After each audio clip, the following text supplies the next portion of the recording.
Bueno, buenas tardes. Me imagino que han esperado a alguien diferente, pero lo que puedo hacer, yo tengo una muy pequeña parte de esta historia, entonces yo les voy a dar esta charla, pero les voy a contar también esta parte de la historia que viví yo en este tiempo. Okay.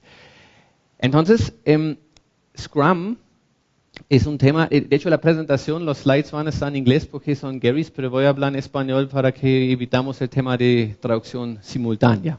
¿Listo? Ok. Digamos, en los años con Scrum hay arrancamos de pronto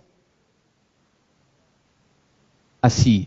¿Quién ha escuchado esto? Scrum es para tecnología, pero por ejemplo, en construcción no funciona. Scrum es para proyectos pequeños, en temas grandes no funciona. Scrum es para páginas web, pero para sector petrolero no funciona. ¿Quién ha escuchado algo parecido a eso? Scrum es para algo muy particular, pero para otros temas no sirve. Ok, son muchos. Entonces hay una pregunta que nos hacen mucho que es justo eso. Nosotros tenemos aquí esto, eso no es una página web, eso no es tecnología, podemos usar Scrum. ¿Sí? Normalmente son proyectos un poco más complejos. Entonces en un momento pensamos, pues ¿cómo podemos contestar eso? ¿Qué vamos a decir a eso excepto solo decir sí? ¿Sí? Entonces buscamos un proyecto muy complejo, lo más complejo que vamos a encontrar. Y si funciona en una situación súper compleja, la probabilidad que funciona con algo más sencillo es muy alta, ¿cierto? Entonces, inicialmente en software tenemos una métrica que mide la complejidad. Ryan ha hablado de eso ayer, que es líneas de código. No sé, imagino han escuchado. Más líneas de código, más complejo, ¿cierto? Entonces nos pusimos a analizar diferentes proyectos basados en línea de código. Y terminamos con un avión de combate, el Saab Gripen. Ahora de pronto dicen, pues, ¿qué les está pasando? Estás hablando de líneas de código y ahora hablas de un avión de combate. Pues resulta, el Saab Gripen tiene más líneas de código que World of Warcraft y Android juntos. Okay. Y más todo lo que tiene un avión de combate, ¿no? Aparte de software. Y eso producen completamente con Scrum. Más de 2.000 personas trabajando en un único producto. Que eso es el Gripen.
Okay, entonces, eso para nosotros fue un muy buen ejemplo que podemos usar Scrum también para temas muy grandes.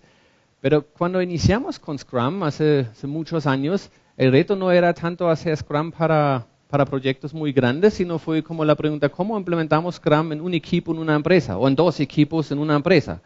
Algo así. Pero con los años el tema ha cambiado. Entonces, como eso es el Scrum Day, la idea de esta charla es mirar un poquito cuál es la historia de Scrum, dónde está Scrum hoy en día y qué pensamos va a pasar con Scrum. Okay. Pero antes de eso, les quiero pedir un favor. Les quiero pedir un favor que sacan sus celulares y me ayudan con un pequeño cuestionario. La idea es que me contestan la siguiente pregunta. ¿Qué fue primero? ¿Scrum o Ágil? ¿Cómo lo hacemos? Que entramos por favor en la página menti.com con el código 138529. Solo una pregunta. Si entran en su browser, menti.com 138529. Pronto invertimos como un minuto para que puedan votar los que alcanzan. La pregunta es, ¿qué fue primero? ¿Ágil o Scrum?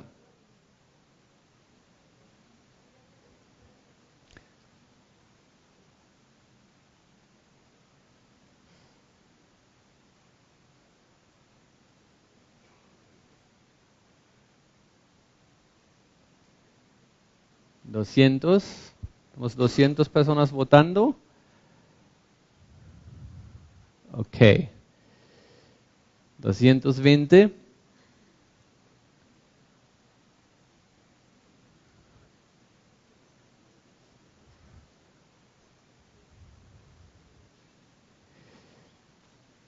Ok. Creo que ya tenemos un número más o menos representativo. Tenemos más o menos unos 250 personas votando.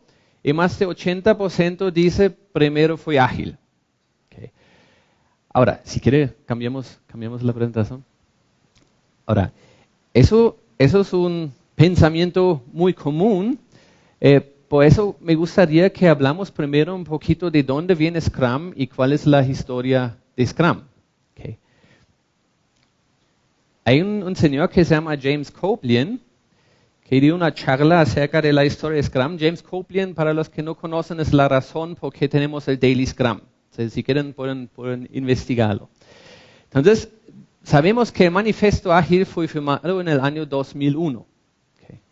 Scrum y muchas de las otras técnicas que estaban presentes en Snowbird, Utah, cuando firmaron el manifiesto, ya existían hace muchos años, antes.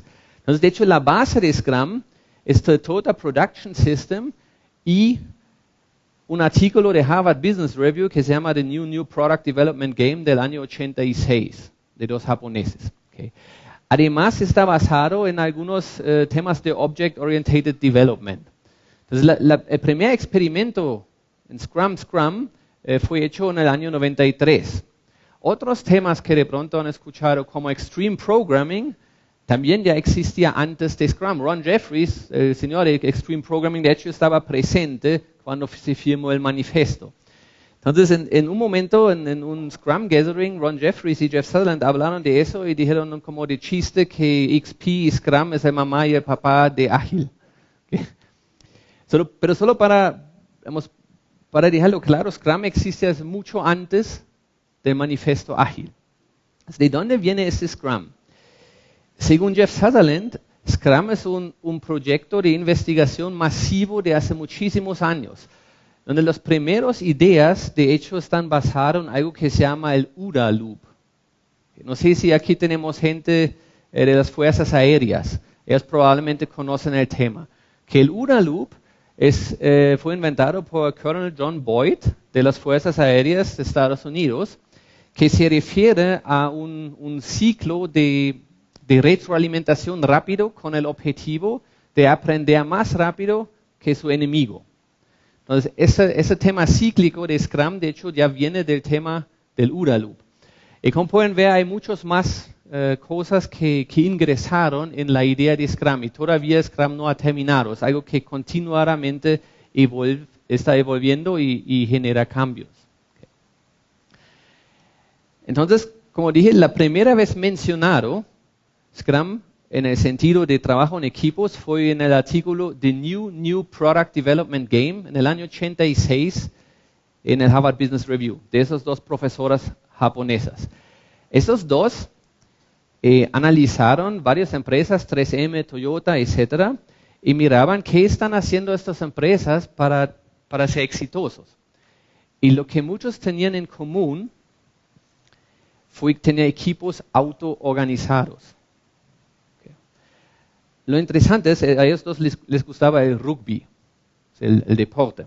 Entonces, eso nos acuerda a una formación de rugby, que es esta. Eso se llama el Scrum. Y de allá viene la palabra. Entonces, ellos pusieron la palabra Scrum a esta manera de trabajar, a equipos autoorganizados. Ahora estoy seguro que la mayoría no es familiar con el rugby, entonces de pronto usamos Fútbol. ¿Sí? Todos sabemos de fútbol. En fútbol, ¿quién es el gerente de proyecto? El técnico, ¿cierto? Ahora, ¿qué hace el técnico? La estrategia, de pronto hace los cambios, pero ¿quién toma las decisiones cuando inicio el proyecto, cuando inicio el partido? Cada jugador, si me llega la pelota, yo tengo un objetivo que es ganar. Yo conozco la estrategia del técnico, pero yo tomo la decisión que voy a hacer. ¿Okay? De equipos autoorganizados. Ahora, en el año 93, Jeff Sutherland estaba trabajando en un banco y tomó una unidad de un banco completo y implementó su idea de trabajar, que en ese momento no se llamó Scrum, sino solo fue su idea de trabajar. Y de pronto hay que mencionar un poquito la hoja de vida de Jeff. Okay. Antes de Scrum, él era un piloto de combate en la guerra de Vietnam. Cuando regresó de Vietnam, hizo una maestría en matemáticas y después un doctorado en radiología y medicina estudiando cáncer. Entonces tiene una hoja de vida muy rara. Pero lo bueno es que ha aprendido de cada paso en su vida algunos temas que en fin ha combinado en el tema de Scrum. Entonces, la primera versión de Scrum, aunque no tenía el nombre, fue simplemente la siguiente manera de trabajar. El lunes vamos a mirar qué hacemos esta semana. Todos los días nos reunimos a ver cómo nos va. Y el viernes, vamos a mostrar qué hemos logrado. Ahora, Jeff Sutherland siempre tenía un problema con con el diagrama de Gantt. Entonces, él usaba una técnica que usan pilotos de combate para aterrizar sus aviones que se llama el burn down chart. Me imagino es un artefacto que muchos han escuchado. Si no, lo que está a la derecha es un burn down chart y lo que él quería mostrar es un aterrizaje perfecto de un avión de combate.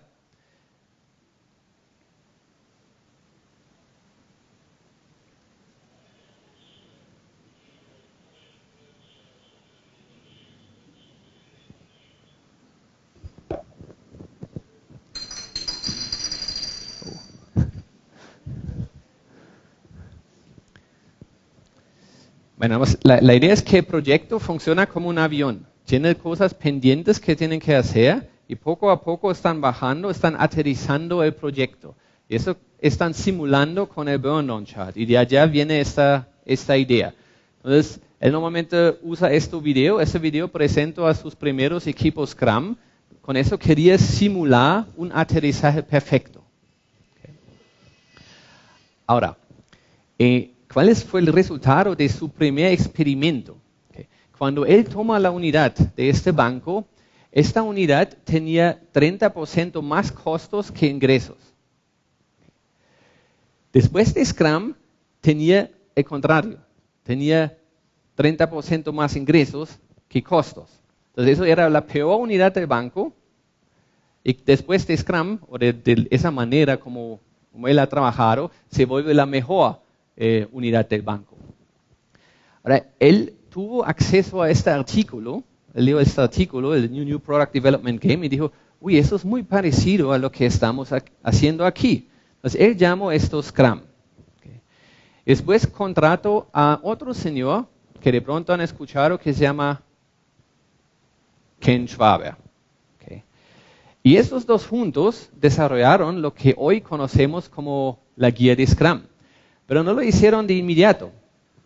Okay.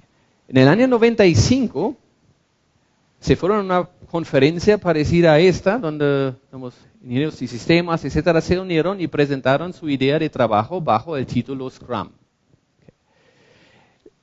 En 2001, ellos fueron 2 de las 17 personas que se reunieron para firmar el manifiesto.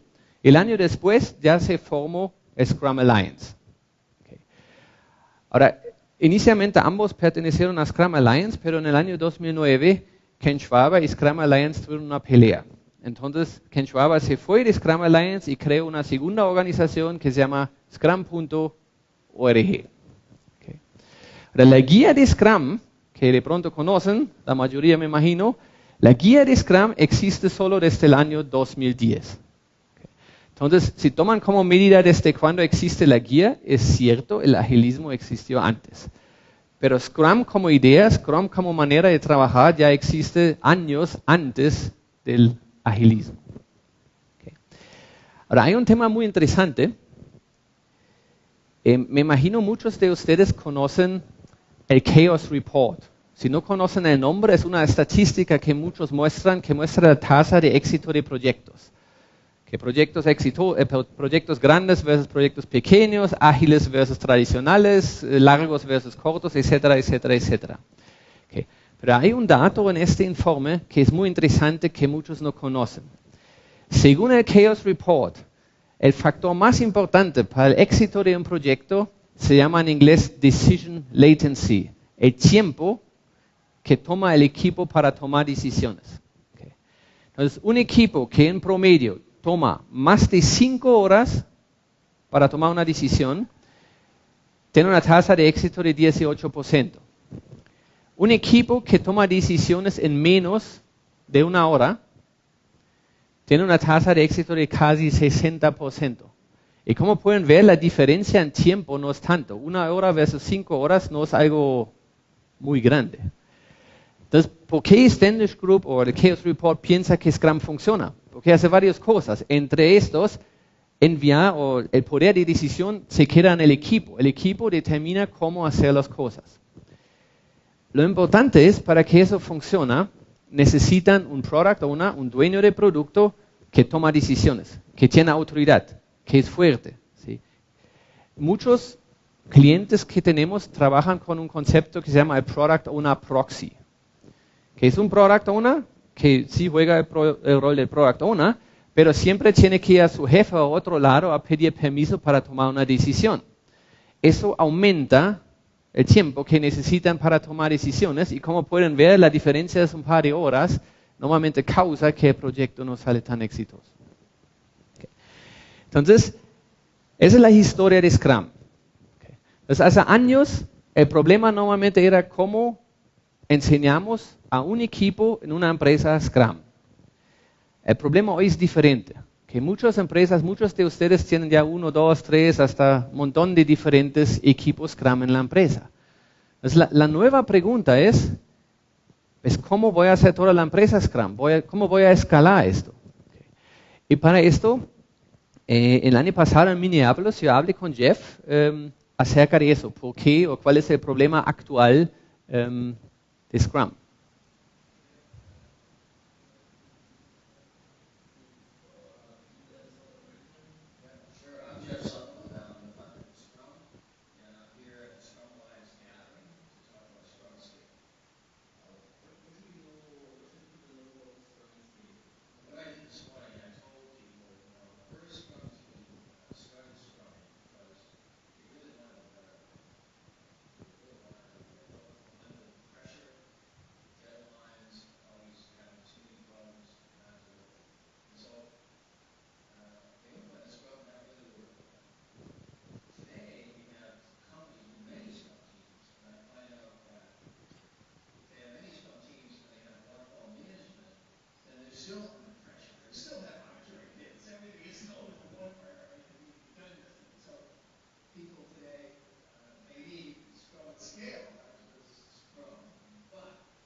Okay, so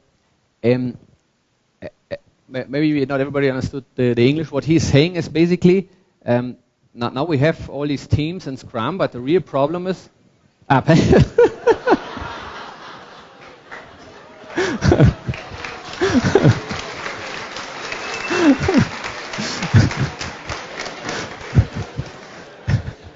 Perdón. Der sábado en la tarde. Lo voy a intentar otra vez. Lo que él está diciendo es, el problema que tenemos hoy es que tenemos esos equipos en Scrum que están contentos en sus equipos, pero si tenemos encima todavía cascada, todavía waterfall, no hemos logrado nada. Entonces necesitamos una solución para arreglar este problema. ¿Okay? Entonces de pronto nos toca mirar cuál es el verdadero problema cuando escalamos equipos, cuando escalamos Scrum, cuando escalamos cualquier técnica. ¿Okay? Y para eso yo les quiero hablar un poquito de la ley de Moore. Gordon Moore, el señor que inventó Intel. Sí, no sé si alguien conoce la ley de Moore y se acuerda cómo es. Sí. Que la cantidad de transistores en un chip se duplica cada 18 meses. Okay. Entonces, técnicamente, cada 18 meses, mi chip tiene el doble de desempeño, ¿cierto? Porque tiene la doble cantidad de transistores. Hasta aquí me siguen, ¿cierto? ¿Por qué estoy hablando de eso? Pues si tienen un equipo Scrum, o un equipo, una persona, cuando agregan una segunda persona o cuando agregan un segundo equipo, lo que quieren es el doble del desempeño. Dos equipos hacen 2 veces el trabajo de un equipo. Eso es lo que quieren. Sí. Ahora, lo que ha encontrado Moore es algo que se llama el problema de Moore. Okay. Ellos tomaron una computadora desde el año 2000 y lo compararon con una computadora desde el año 2007. Técnicamente, esa de 2007 tiene entre 8 a 16 veces la cantidad de transistores como el de 2000. Entonces, técnicamente tiene 8 a 16 veces el desempeño. Sí. Ahora, después pusieron un Microsoft Office 2000 al computador de 2000 y un Microsoft Office 2007 al de 2007. ¿Ustedes creen que ese software tenía entonces 8 a 16 veces el desempeño de ese Microsoft con Microsoft 2000? No. Tenía 2 veces el desempeño. Y eso es lo que les pasa en sus organizaciones. Porque cuando agregan más equipos, normalmente que agregan es la complejidad. Lo que agregan es trabajo necesario para coordinar y sincronizar los equipos. Burocracia y jerarquía. Okay. Entonces, el gran problema, o más bien el holy grail de scaling, lo ideal, si lo logran de alguna manera, es escalar totalmente lineal. 2 equipos hacen 2 veces el trabajo de un equipo. Sí. Pero el problema de la burocracia causa que no lo logramos. Entonces, si usan alguna técnica para escalar que introduce mucha burocracia en el sistema, lo que van a hacer es van al sistema más lento. Entonces me imagino muchos de ustedes están familiares con algo que llamamos Minimum Viable Product, producto mínimo viable. Cuando hablamos de estructuras organizacionales, hablamos de Minimum Viable Bureaucracy, la burocracia mínimo viable. Sí necesitamos algo de burocracia para escalar, pero tenemos que manejar tan pequeño para que no aumente la basura o el desperdicio en el sistema. Okay. Eso es el gran reto. La pregunta es, ¿cómo se puede lograr? Y alguien lo ha logrado. Pues hay muchos diferentes experimentos e ideas de estructuras. Yo les pongo solo 3, hay muchísimos más. Okay. Nos tuvimos ya inicialmente varios experimentos en Toyota, donde Toyota de una empresa que de hecho es muy jerárquica, tomaron algunos equipos multifuncionales, temporales, no eran equipos estables, solo temporales, y estos equipos se entregaron cada 6 meses. Que hay, todos esos ejemplos son de Harvard Business Review, entonces lo pueden investigar, están públicos. Okay.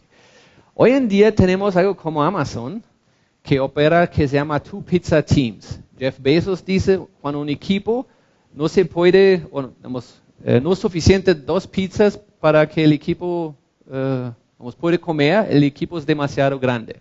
¿Sí? Ellos operan más de 3.300 2 Pizza Teams. Más de 3.300 equipos de 2 pizzas. Pero todavía tienen jerarquía. Amazon sí tiene jerarquía. Solo tiene un montón de equipos, pero encima hay jerarquía. Okay. Pero hay empresas como Haya, por ejemplo, que es muy interesante. Eso de pronto si quieren revisar. Que es una empresa que está basada solo en células. Células conectadas. Como un organismo biológico. Okay, que solo están células que uno se conecta con el otro. Entonces, eso es algo que vemos muy interesante. Obviamente de la última versión existen muy poquitos ejemplos. Así como Amazon ya vemos más ejemplos, de pronto no tan exitosos, pero ya varios en números. Ahora, de pronto vieron el Harvard Business Review de mayo del año pasado, que publicó Jeff y dos personas más. Okay.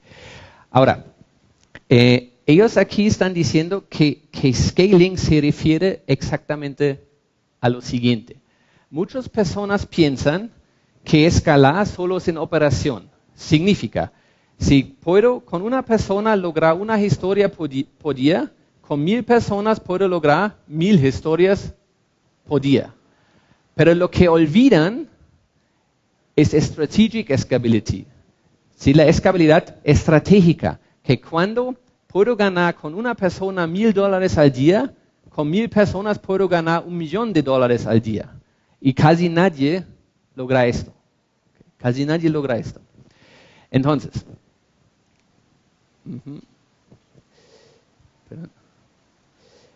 aquí hay algo interesante. Muchos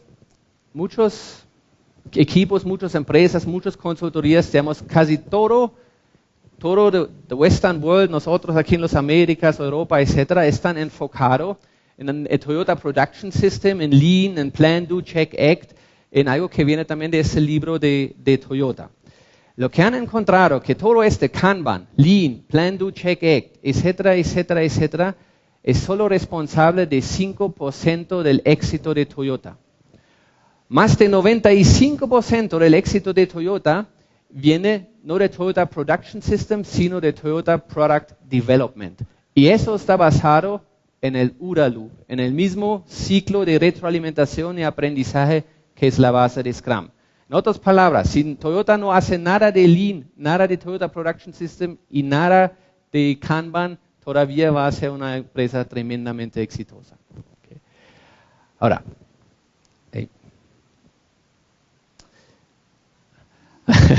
entonces mi cosa que agregar a esa presentación fue esta. Cuando uno inicialmente preguntaba a Jeff cómo se logra esto, él contestaba probablemente algo así, eso es sentido común.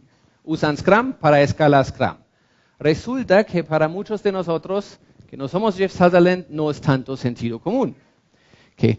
Entonces crecieron muchos marcos de scaling. Me imagino todos han escuchado varios. Safe, Nexus, LESS, Spotify Model, hay un montón. Okay.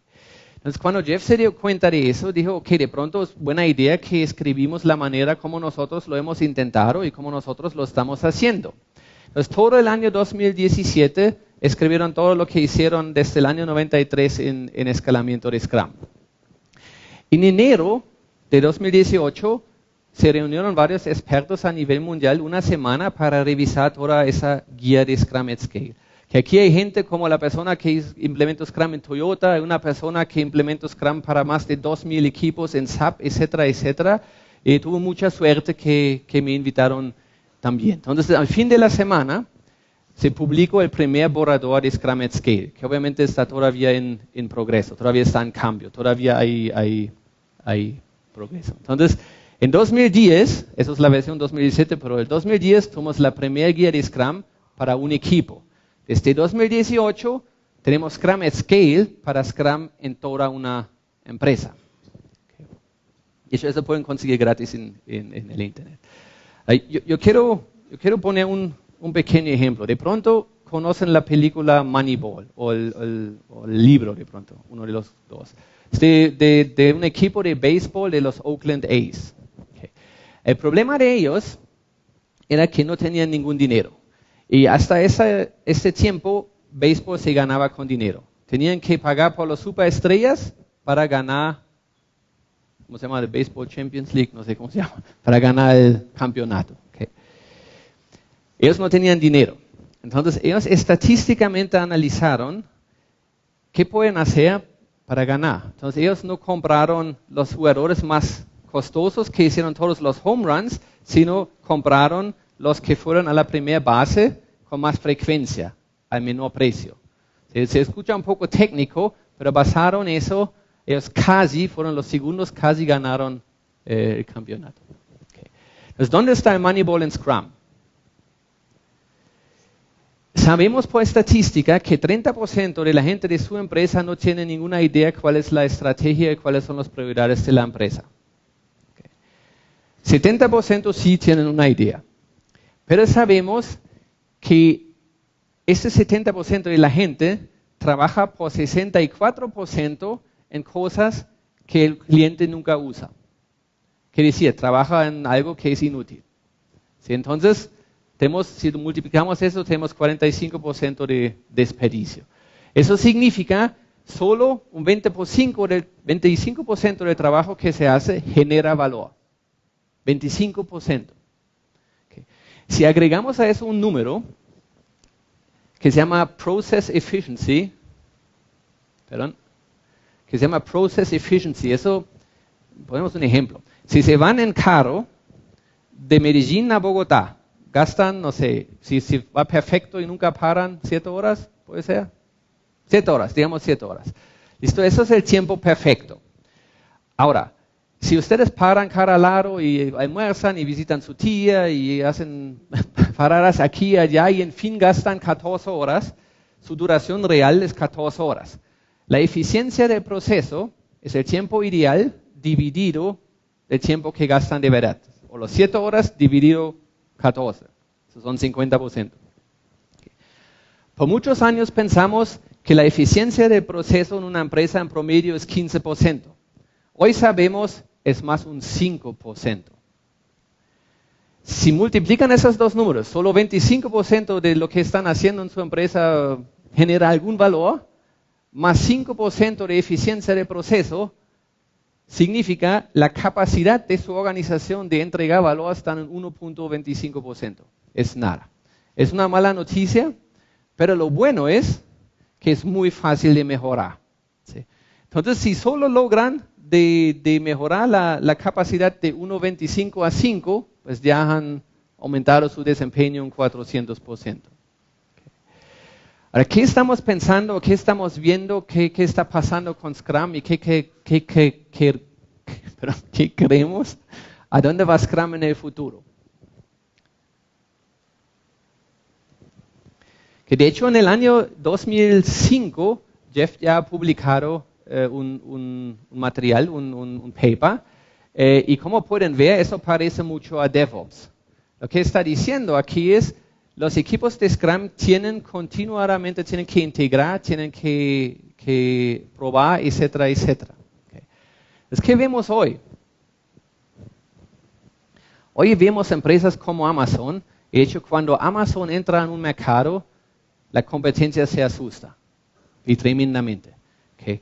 Ya están asustados empresas como FedEx, DHL, etcétera, porque Amazon entra en el mercado de entregar directamente. Entonces ya no contratan lo que aquí se llama Servientrega, etcétera, sino Amazon directamente entrega. Okay. Maersk, uno de los transportadores más grandes del mundo, está pensando que ellos van a perder su negocio de transporte entre China y Estados Unidos, por algo como Amazon. Amazon es tan exitoso que cambia los valores en la bolsa de acciones de cualquier negocio donde ellos entran en el mercado. Okay. ¿Cómo lo logran? Okay. ¿Cómo lo logran? Pues ellos tienen los 3.300 equipos multifuncionales que pueden entregar end-to-end. Y tienen una muy fuerte definición de terminado, algo que de pronto conocen de Scrum, Definition of Done. Okay. Lo que ellos hacen es, para ellos, entregado o terminado significa el cliente tiene esto en sus manos. Con eso Amazon es capaz de entregar más de una vez por segundo. Esos equipos en Amazon entregan más de una vez por segundo. Okay. Entonces, ¿qué pensamos nosotros? Nos toca mirar en Scrum muy fuerte el tema de definición de terminado. Es un tema de mucha discusión. Okay. Normalmente equipos tienen criterios de aceptación y tienen una definición de terminado, pero muchos equipos o empresas, para ellos no significa tener eso en las manos del cliente, sino siempre falta algún esfuerzo para la verdad entregar. Entonces, este trabajo adicional nos toca contemplar, y el trabajo de la empresa, de la organización, de la estructura es empujar esta definición de terminado a un nivel para que el cliente pueda usar lo que sale de este equipo. Para el equipo, la verdad, es capaz de desarrollar todo el producto desde la idea hasta que el cliente tiene esto en sus manos. Entonces, es DevOps en otras palabras. Ahora, con eso, quiero cerrar. Tenemos aquí algunos ya ejemplos en Colombia. A nivel mundial hay muchísimos que pueden ver en la página de Scrum at Scale. Aquí tenemos unas cosas en CoilSubsidio. Okay, aquí tenemos en CoilSubsidio, por ejemplo, apertura de tiendas que hemos escalado, que eran capaces antes de abrir 6 tiendas por semestre, ahora pueden hacer 27. Es más de 450%. Drummond, bajamos el tiempo de perforación de pozos de 19 días a 6 días. Y Ocensa, de pronto creo que en la tarde en una charla de Ocensa ya pueden ver qué hizo Ocensa. Ahora, yo quiero cerrar esto con algo que Jeff siempre me dice. Okay. If you can't Scrum, you can't scale. ¿Qué significa esto? Si no son capaces de hacer Scrum bien en un equipo, no tiene ningún sentido de pensar Scrum a toda la empresa. Con esto me quiero despedir. Muchísimas gracias y espero que disfruten el resto de la tarde.